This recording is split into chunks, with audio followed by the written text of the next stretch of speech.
Om Shanti. 31st December 1989। बाप दादा ने 2 वर्ष पहले नए वर्ष में क्या नवीनता लानी है वह डायरेक्शन दिए थे। बीच में 1 वर्ष एक्स्ट्रा मिल गया। तो आज अमृत वेले बाप दादा देख रहे थे कि हर एक बच्चे ने अपने में नवीनता कहाँ तक लाई है। मनसा में, वाचा में, कर्म में क्या नवीनता लाई है और सेवा संपर्क में क्या नवीनता लाई है। जो अगले वर्ष मनसा का चार्ट रहा वह अभी मनसा का चार्ट क्या है। ऐसे सब बातों का चार्ट चेक करो। नवीनता अर्थात विशेषता। सब बातों में विशेषता लाई। मनसा की विशेषता उड़ती कला के हिसाब से कैसी है। उड़ती कला वालों की विशेषता अर्थात हर समय हर आत्मा के प्रति स्वतः ही शुभ भावना और शुभ कामना के शुद्ध वाइब्रेशंस अपने को और दूसरों को भी अनुभव हो। अर्थात मन में हर समय हर आत्माओं सर्व आत्माओं प्रति दुआएं स्वतः ही निकलती रहे। मनसा सदा इसी सेवा में बिजी रहे। जैसे वाचा की सेवा में सदा बिजी रहने के अनुभवी हो गए हो। अगर सेवा नहीं मिलती तो अपने को खाली अनुभव करते हो। ऐसे हर समय वाणी के साथ साथ मनसा सेवा स्वतः ही होनी चाहिए। वाचा सेवा के बहुत अच्छे प्लान्स बनाते हो। यह कॉन्फ्रेंस करेंगे, नेशनल करेंगे, इंटरनेशनल करेंगे, वर्गीकरण की करेंगे।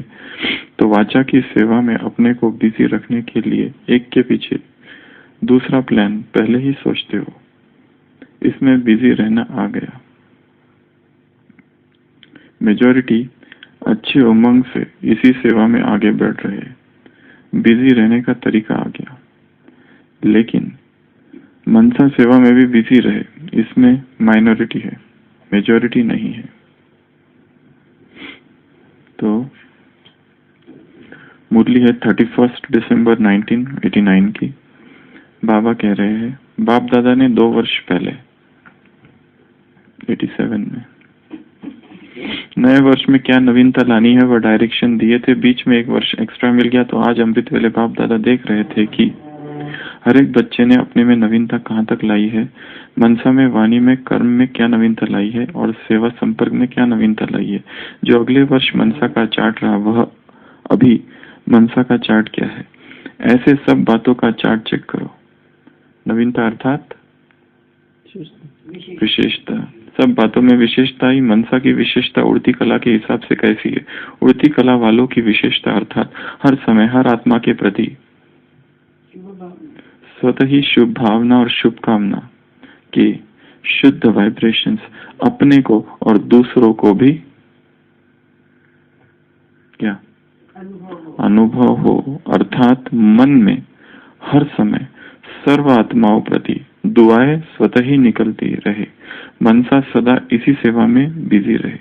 जैसे वाचा की सेवा में सदा बिजी रहने के अनुभवी हो गए। अगर सेवा नहीं मिलती तो अपने को क्या समझते हो, खाली अनुभव करते हो। ऐसे हर समय वाणी के साथ साथ मनसा सेवा स्वतः ही होनी चाहिए।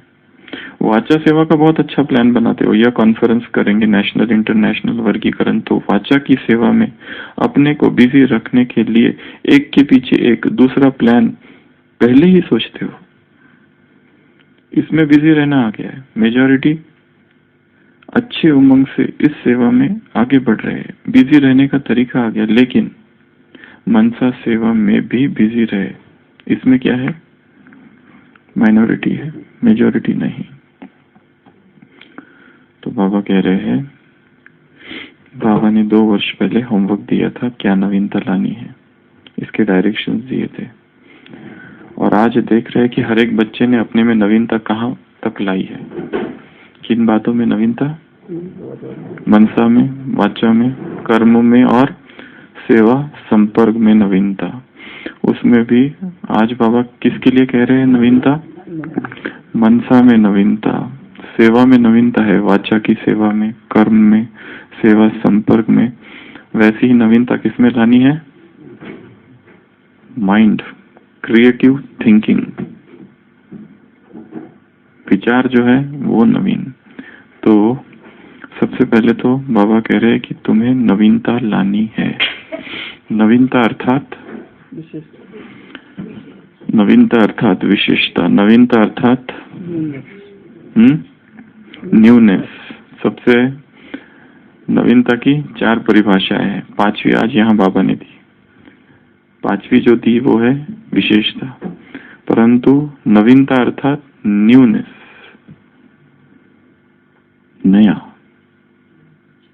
नया कुछ, पहले जो नहीं किया कभी, वो न्यूनेस। कुछ भी हो सकता है वो, परंतु पहले जो किया नहीं गया वो नवीनता। एक दूसरा नवीनता अर्थात वो आ गया न्यू में। नवीनता अर्थात 4 डेफिनेशन, 4 शब्द। पहला शब्द है न्यूनेस, सेकंड वर्ड वो 5वां क्रिएटिविटी, सेकंड वर्ड इज रचनात्मकता, सृजनात्मकता। जब तक सृजनात्मकता नहीं है, रचनात्मकता नहीं है, क्रिएटिविटी नहीं है, डायनामिक क्रिएटिविटी, तब तक जीवन में उमंग नहीं आता है। वही सुनते रहो, वही देखते रहो, वही सोचते रहो, वही करते रहो। नवीन क्रिएटिविटी चाहिए उसमें कुछ। और क्रिएटिविटी का अर्थ केवल ये भी नहीं है कि जो आज तक किसी ने किया नहीं वो करना। ये एक छोटी सी परिभाषा है क्रिएटिविटी की, जो कि मानी जाती है। क्रिएटिविटी अर्थात जो किसने किया नहीं वो करना, परंतु ये केवल उसकी परिभाषा नहीं है। क्रिएटिविटी मतलब गहरी परिभाषा अगर देखी जाए, क्रिएटिविटी अर्थात कर्म तो कर रहे but with more love, but with more heart, but with more enthusiasm. वही कर्म है परंतु अतिरिक्त प्रेम, अतिरिक्त उमंग, अतिरिक्त उत्साह के साथ किया हुआ वही कर्म भी क्रिएटिविटी की श्रेणी में आता है। तो फर्स्ट डेफिनेशन है न्यूनेस, सेकंड डेफिनेशन है क्रिएटिविटी, रचनात्मकता करना है। वो रचनात्मकता किस तल पर लानी है? बाबा कह रहे हैं विचारों के तल पर, जिसको अंग्रेजी में कहा जाता है क्रिएटिव थिंकिंग। क्रिएटिव थिंकिंग, कुछ तो नया सोचना। वही पैटर्न पर चलने की मन को आदत है, नया लाना उसमें। तो सेकंड परिभाषा ये। थर्ड परिभाषा ट्रांसफॉर्मेशन, क्रिएटिव नवीनता अर्थात ट्रांसफॉर्मेशन, परिवर्तन, चेंज। ये तीसरी परिभाषा है नवीनता की, कि ट्रांसफॉर्म करना चीजों को, बदलना चीजों को, चेंज करना चीजों को। यहाँ चीज अर्थात सोचना। और चौथा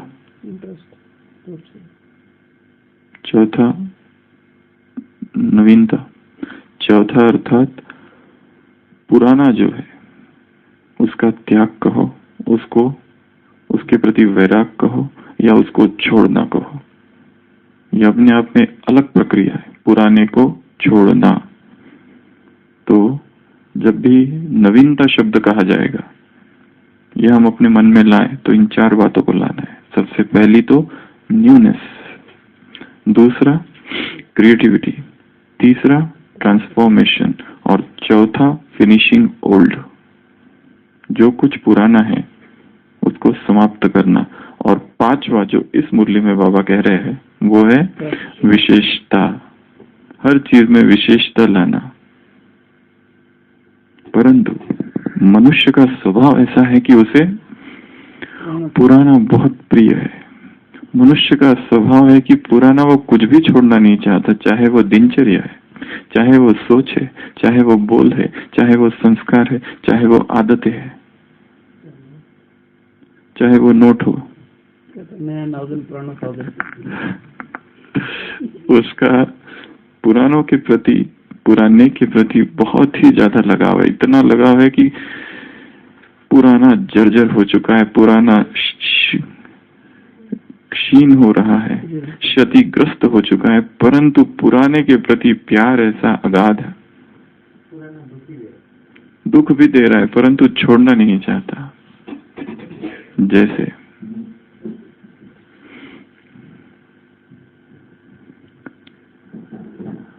विदेश में हाँ, घर पुराने होते, छोड़ने नहीं चाहते। वही बात कह रहे थे।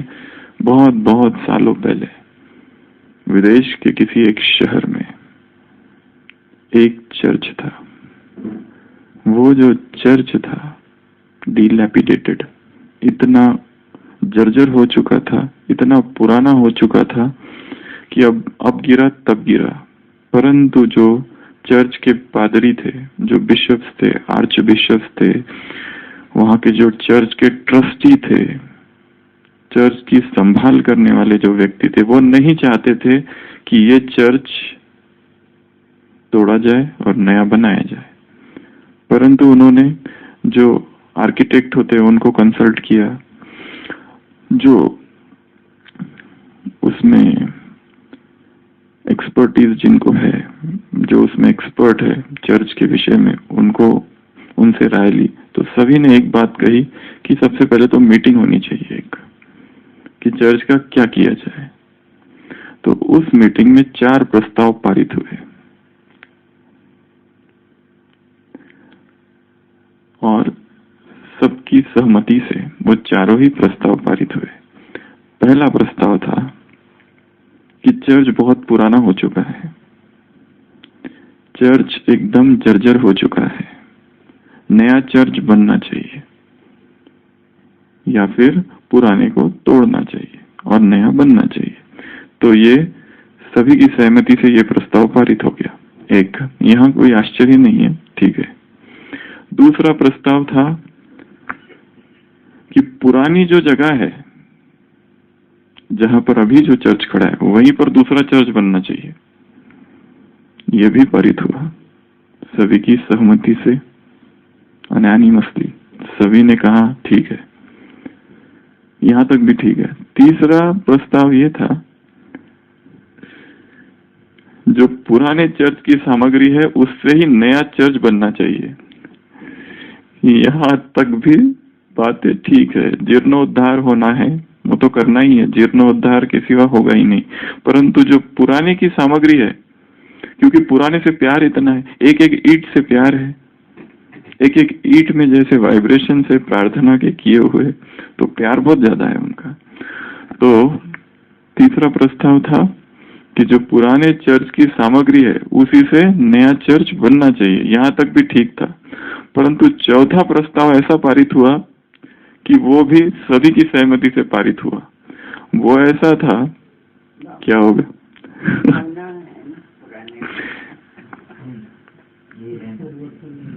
जब तक नया नहीं बनेगा पुराना नहीं तोड़ेंगे।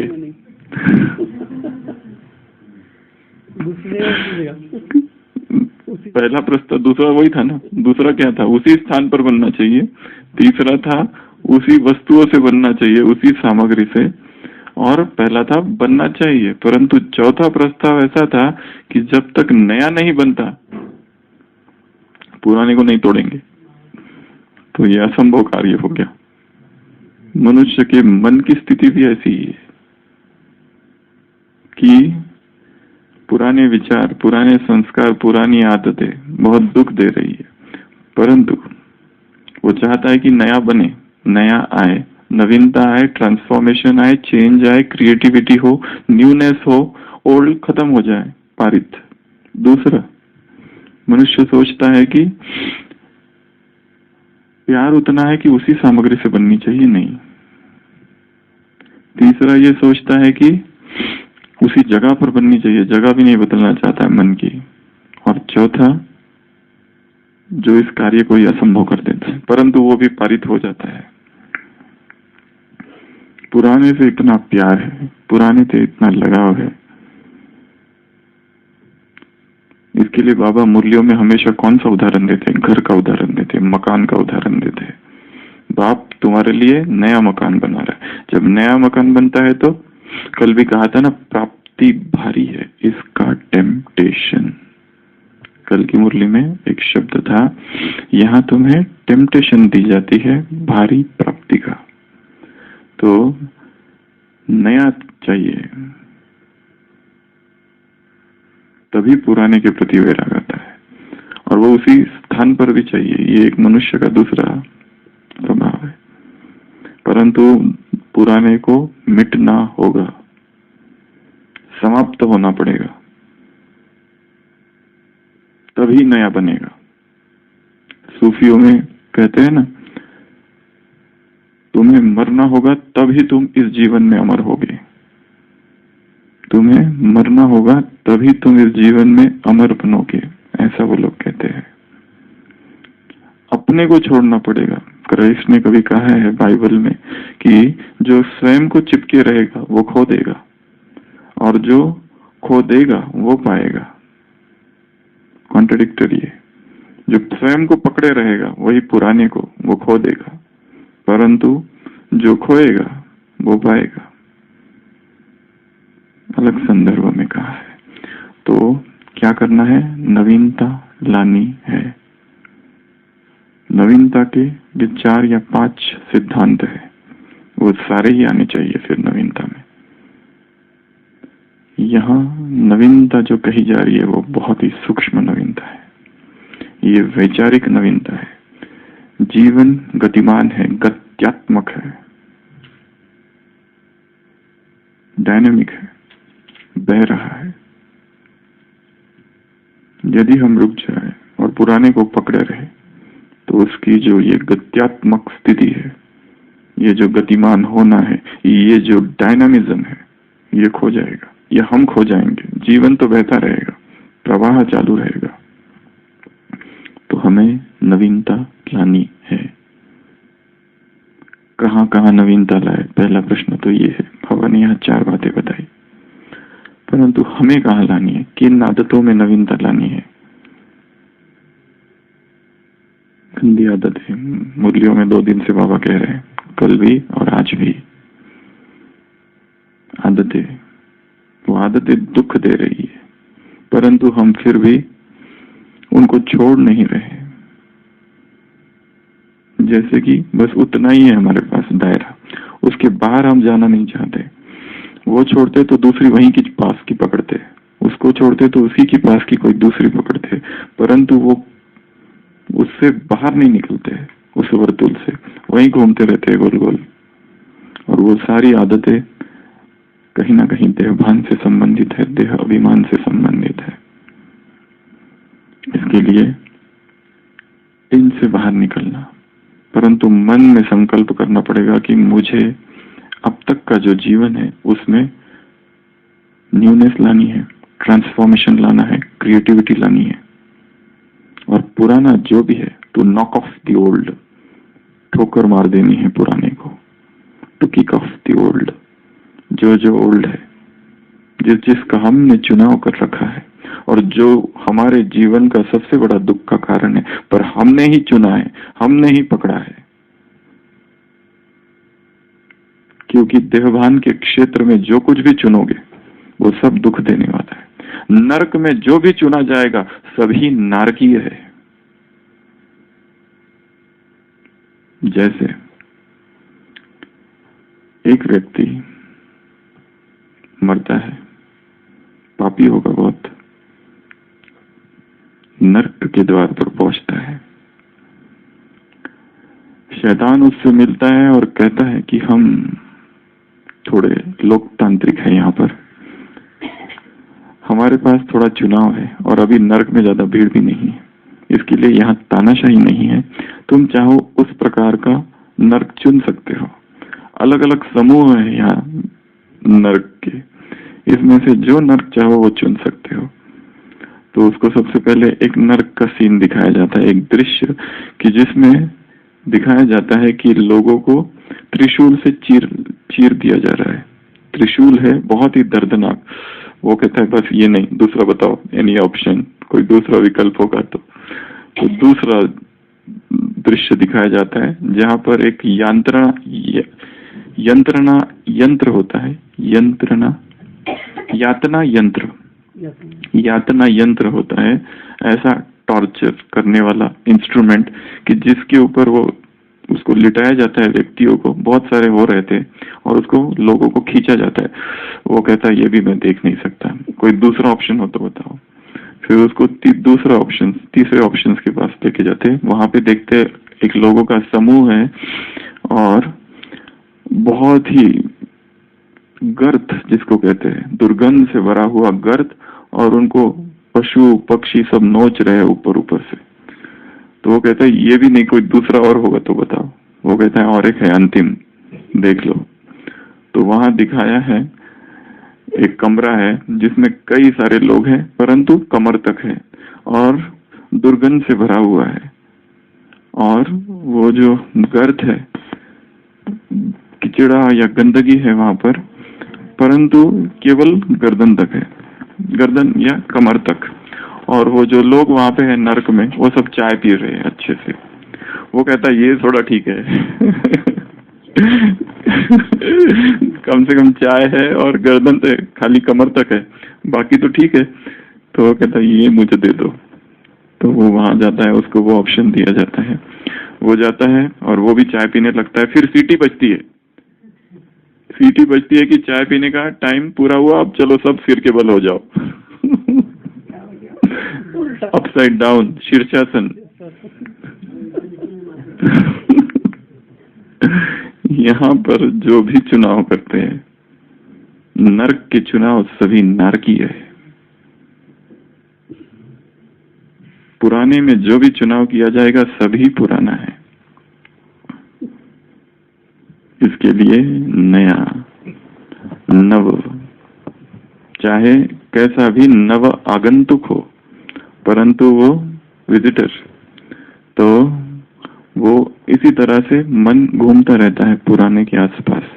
तो हम बात कर रहे थे नवीनता, नवीनता को कैसे लाए, और वो भी वैचारिक नवीनता, जिसमें हम कहेंगे क्रिएटिव थिंकिंग। हर एक को अपने विचारों में नवीनता लानी है। विचार बदलो तो सब बदल जाता है। विचार बदलो, वाणी बदलेगी, कर्म बदलेंगे, सब कुछ बदलता है। केवल सोच, थॉट्स, थिंकिंग। और यहाँ बाबा थिंकिंग कौन सी कह रहे हैं? हर एक के प्रति शुभ भावना। ये एक अपने आप में बहुत बड़ा टॉपिक हो जाएगा कि हर एक के प्रति, उसमें कितनी सारी श्रेणियां आ जाएगी। जो हमें दुख देते हैं, जो हमारा विरोध करते हैं, उपहास करते हैं, निंदा करते हैं, सहयोग नहीं देते, हमारे आसपास है, विरोध करते हैं, ग्लानि करते हैं, अपमान करते हैं, वो सब सब सब सब हमारे आसपास जो भी है, जो भी मनुष्य समुदाय का संप्रदाय, आसपास जो भी आत्माएं हैं, सभी के प्रति शुभ भावना रखो। बाबा कह रहे शुभ भावनाओं में इतनी शक्ति है, चाहे कितना ही विरोधी है, अभी ज्ञान का विरोधी, परंतु उसके प्रति भी शुभ भावना है। महात्मा बुद्ध के जीवन में अपनी शुभ भावना को कभी कम नहीं करने दिया। चचेरा भाई उसका देवदत्त, बचपन से लेकर तो अंत तक उसको छोड़ा नहीं उसने। बचपन में भी तंग किया, जब वो उसने बौद्ध संघ निर्माण किया तो उसके भाई ने दूसरा संघ निर्माण किया, वो भी भिक्षु हुआ। इधर इसका संघ बढ़ता गया, उधर उसका भी संघ बढ़ता गया, उसने भी बढ़ाया। हर एक चीज किया, बुद्ध को मारने की भी कोशिश की कितनी बार, परंतु दिखाया है कि कभी शुभ भावनाओं को उसके प्रति कम ही नहीं होने दिया।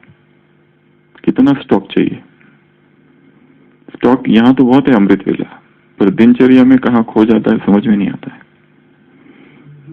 कोई भी आत्मा सामने आ जाए, कैसी भी आत्मा, कोई भी आत्मा, कैसे भी विचार वाली आत्मा, उसके प्रति शुभ भावना कि इसका कल्याण हो जाए, हो जाए। अभी परवश है, अभी अज्ञानी है, अभी अंडर इन्फ्लुएंस है, अभी नहीं जानती। कितनी बड़ी साधना है ये, शुभ भावना की साधना, शुभ भावना की साधना अपने आप में एक साधना है। एकांत में हम अगर बैठे और देखे हमारे आसपास कौन लोग हैं, जो भी है, घर में, परिवार में, डिपार्टमेंट में, ऑफिस में, सेंटर में, मधुबन में, सब जगह जो भी है, जो हमें समझते नहीं है, जिसकी अंडरस्टैंडिंग थोड़ी कम है, जो हमेशा मिसअंडरस्टैंड करते हैं,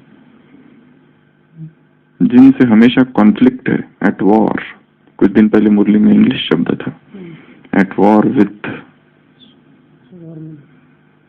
वैसे माया तो नहीं, व्यक्ति हमेशा ही मन में संघर्ष, दोनों तरफ संघर्ष है। एक संसारी आत्मा भी संघर्षरत है तो आध्यात्मिक जीवन वाला भी संघर्षरत है। संसारी व्यक्ति जो है वो बाहर के व्यक्तियों से ज्यादा संघर्ष करते हैं, जो अध्यात्म है वो अंदर ही अंदर संघर्ष करते रहता है, परंतु संघर्ष दोनों इधर बरकरार है। अध्यात्म वास्तविकता अर्थात संघर्ष से मुक्ति। संघर्ष नहीं, संघर्ष को गिरा दो, ड्रॉप कर दो। ये जो संघर्ष है स्वतः ही हम, परंतु डर है हम डूब गए तो डूबोगे नहीं, वो हमें उठा देगा। ये जो आंतरिक संघर्ष है बहुत ही सूक्ष्म संघर्ष चालू रहता है और अहंकार को पोषित करता है। प्रश्न हम पूछते हैं निरंकारी कैसे बने, जो भी उत्तर दिया जाएगा वो अहंकार को ही पोषित करेगा। तो क्या करें, उत्तर ही नहीं। जितना संघर्ष करेंगे अहंकार के साथ उतना ही अहंकार प्रबल होता जाता है। जितना सोचे कि निरंकारी बने, जो मार्ग ढूंढोगे उससे ही अहंकार पोषित होता है। ये जो संघर्ष है अहंकार के साथ, इसको ही ड्रॉप कर दो तो फिर वो हमको उठा लेगा। इसमें डूबेंगे नहीं। हाँ, डर है डूब जाने का, अस्तित्व खत्म हो जाने का, व्यक्तित्व समाप्त हो जाने का, इंडिविजुअलिटी समाप्त हो जाने का, परंतु नहीं खो जाएगी। मनुष्य की कहावत है, भगवान प्रस्तापित करता है, मनुष्य समाप्त करता है। Man God proposes, man proposes, God disposes, ऐसा कहावत है, परंतु ऐसी कहावत नहीं है। वास्तव में कहावत है कि मनुष्य प्रस्तापित करता है, भगवान समाप्त करता है। ऐसा संसार के लोग कहते हैं, मैन प्रपोजेस, गॉड डिस्पोजेस, परंतु ऐसा नहीं है। गॉड प्रपोजेस, मैन डिस्पोजेस, ये होनी चाहिए कहावत, उल्टा संगम युग पर। हम ही अपने अहंकार से उसे समाप्त कर देते। इसके लिए ये जो बातें हम कह रहे हैं ये थोड़ी सूक्ष्म सिद्धांत है कि ये जो संघर्ष है, इस संघर्ष को ही रोक देना। जैसे साइकिल कोई चला रहा है और पैडल चलाना ही बंद कर दे तो क्या होगा? गिर जाएगा, वो साइकिल गिर जाएगी। वैसे ही जो अहंकार की साइकिल है वो हम जो चला रहे हैं और जो पैडल उसको कर रहे हैं, वो जो मोमेंटम क्रिएट हो रहा है वो क्रिएट हो रहा है चलाने से। ये जो संघर्ष है अहंकार के साथ, जैसे ही हम ड्रॉप करते हैं इस संघर्ष को, अपने आप वो गिर जाती है, वैसे ही अहंकार गिरेगा। इसके लिए निरंकारी बनने की जो विधि है, आंतरिक जो संघर्ष है उसको स्टॉप करना। कैसे स्टॉप करना? हम व्यक्तियों से झगड़ रहे, परिस्थितियों से झगड़ रहे, ये सारे आउटसाइड हो रहा है, बाहर। आत्म केंद्रित हो जाना, जिसको बाबा एक शब्द में कहते हैं आत्माभिमानी स्थिति, परंतु ये बहुत ऊंची अवस्था है। परंतु हम इस स्थिति में स्थित न होकर संघर्षरत है, बाहर से इधर उधर उधर उधर उधर चिंतन में है। सब चिंतन ये समाप्त हो जाए, केवल आत्म केंद्रित हो जाए। हमको लगता है कि इसमें हमें उस प्रश्न का उत्तर कैसे मिलेगा, परंतु ये आत्म केंद्रित स्थिति अर्थात ये जो पैडल है इसको रोक देना। अहंकार गिरता है, जहां अहंकार गिरता है वो निरंकारिता की अवस्था, और फिर वो चुनाव हमारे लिए करता है। Then he proposes for us, और उसका जो चुनाव होगा वो राइट होगा। हमारा जो भी चुनाव होगा वो धोखा देने वाला चुनाव होगा। इसलिए नवीनता विचारों में, सोच में, प्लानिंग में, कल्पना में, क्रिएटिव थिंकिंग जिसको कहते हैं। एक मेथड है क्रिएटिव थिंकिंग की, ब्रेनस्टॉर्मिंग, जिसमें बहुत सारे लोग बैठते हैं। इंग्लिश में कहते हैं if you want good ideas you should have lot of ideas. एक आइडिया से नहीं होगा। अगर एक समस्या मेरे मन में है, ऐसा ऐसा है, घर में ये समस्या है कि जॉब में ये समस्या है, अगर उस आइडिया को ब्रेनस्टॉर्मिंग किया जाए, 10 लोग बैठे जाए और उस एक समस्या को बीच में रखा जाए, सब अपनी अपनी आइडियाज देंगे और उसमें से फिर एक नई आइडिया निकलेगी। इस प्रोसेस को कहा जाता है ब्रेनस्टॉर्मिंग। तो क्रिएटिव थिंकिंग के लिए क्या चाहिए? ब्रेनस्टॉर्मिंग। पर हो सकता है कभी बहुत सारे लोग न मिले उस तरह के, पर यहाँ हम जो करते हैं इसे ही ब्रेनस्टॉर्मिंग कहा जाता है। ये कोई क्लास नहीं है, ये मोर ऑफ डिस्कशन या ब्रेनस्टॉर्मिंग है। क्या कहा? 10 समस्याएं भी पैदा हो सकती हैं, परंतु माइंड एक्टिवेट हो जाएगा, नई बातें पता चलेगी हमको अपने ही समझ। हम सोचते हैं ये मेरी जो प्रॉब्लम है बहुत यूनिक है, शायद किसी की नहीं होगी ऐसी प्रॉब्लम। मेरी जो कमी है, मेरी जो कमजोरी है, शायद ही किसी की होगी। ऐसी कमजोरी दुनिया में शायद ही किसी के पास होगी। मेरे घर में ये जो समस्या है ना, यूनिक समस्या है। You are wrong, no one is exception. सभी समस्याएं सार्वजनिक समस्या है, कोई अपवाद नहीं है। और उसका हल ऐसे कि मुख से निकल जाएगा जिसका इससे कोई संबंध भी नहीं है। इसके लिए अननोन पर्सन, स्ट्रेंजर्स, विजिटर्स, छोटे बच्चे, इनसे बहुत सारी नई नई बातें हमको पता चल जाती है। तो ब्रेनस्टॉर्मिंग एक होता है, एक समस्या रखना, ये ना कहे कि ये मेरी समस्या है, ये है, इसमें क्या किया जाए, और 10 लोग मिलके उसके ऊपर सोचे तो उस समस्या का हल कहीं ना कहीं निकल जाता है। More the ideas the more, जितनी ज्यादा आइडियाज है उतनी ज्यादा अच्छा, नई आइडियाज चाहिए। तो विचारों में नवीनता लाना है, थिंकिंग, क्रिएटिव थिंकिंग करनी है। दूसरी मेथड है right side and left side, 2 brain है। अगर लेफ्ट साइड है जो लॉजिकल है, राइट जो है वो क्रिएटिव है, तो इसको ज्यादा से ज्यादा यूज करना। इसको कैसे यूज करना? इमेजिनेशन, पिक्चर निकाला, माइंड मैपिंग जिसको कहते हैं, ड्राइंग करना, माइंड मैप करना। प्रॉब्लम, उसमें शब्द कम से कम हो, जैसे ये प्रॉब्लम है यहाँ, जैसे किसी को इंफ्योरिटी कॉम्प्लेक्स है, हर बात में सोचता है मैं बहुत छोटा हूँ, मैं छोटा हूँ, मुझे नहीं आता है, मैं हीनता का भाव है, कोई भी कला बाकी लोगों में ज्यादा अच्छी है, मेरे में वो अच्छी नहीं है। उसके कारण ड्राइंग से सब कुछ करना, ड्राइंग बनाना, ड्राइंग, ये ड्राइंग जो होता है वो ज्यादा शक्तिशाली होता है। ड्रॉ करना अपनी समस्या को, एक पेपर लेना, अपनी सारी समस्या को ड्रॉ करना। जरूरी नहीं है कि हर एक को ड्राइंग आना ही चाहिए, ड्राइंग नहीं आने वालों को करना है ये काम। Those who do not know drawing, जो पेंटर नहीं है, आर्टिस्ट नहीं है, वो ड्रॉ करे और अपने तरीके से ड्रॉ करे। एक पेपर पे अपनी समस्या लिख के रख देना अमृत वेला, और उसके बाद में उसको बाद में देखते रहना, तो कुछ तो नया क्लिक होगा कि ये किया जा सकता है। वो पिक्चर से ही पता चलेगा, ये पिक्चर है, ये नदी बह रही है, ये है, उसके पीछे अगर ये हो तो जीवन में अगर ये हो तो तुरंत कुछ ना कुछ नया क्लिक होगा। This is very important. नहीं तो वो जो भाव है हमारा, जो समस्या है, उसमें हम डूबते चले जाते हैं, कहीं ना कहीं पता नहीं कहाँ जा रही है वो समस्या हमें लेके।